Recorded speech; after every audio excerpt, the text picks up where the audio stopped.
Tampang pria yang tabrak security hingga tewas, diduga panik karena ketahuan mesum di mobil.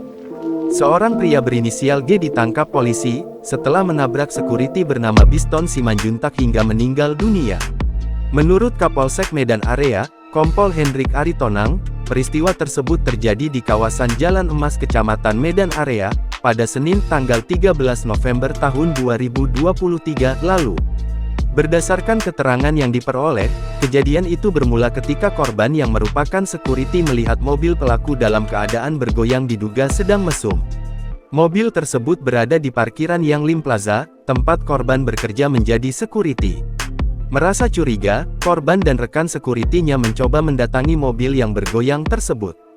Ketika diketuk mobil tersebut, pelaku pun panik dan langsung tancap gas mencoba melarikan diri dari parkiran. Berdasarkan keterangan dari saksi di lapangan termasuk teman korban begitu kepergok mesum. Di dalam mobil berdua, pelaku dengan seorang wanita, kata Hendrik kepada Tribun Medan, Jumat tanggal 23 November tahun 2023. Katanya, ketika pelaku tancap gas korban memanjat mobil tersebut dan sempat terbawa beberapa meter. Kemudian, mobil yang melaju dengan zigzag membuat korban terjatuh.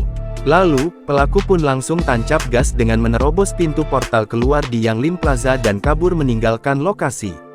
Korban sempat dibawa ke rumah sakit oleh temannya, namun setibanya di rumah sakit dinyatakan meninggal dunia, sebutnya. Lebih lanjut, Hendrik menyampaikan setelah kejadian itu pihaknya yang mendapatkan informasi langsung mengejar pelaku dan menangkap pria yang merupakan warga Komplek Cemara Hijau Medan itu. Dijelaskannya, saat ini pelaku sudah ditetapkan sebagai tersangka dan dijerat dengan pasal 351 Junto 338 KUH pidana. Saat ini pelaku sudah kita tahan dan masih dalam pemeriksaan, pungkasnya. Download Tribun X sekarang, menghadirkan lokal menjadi Indonesia.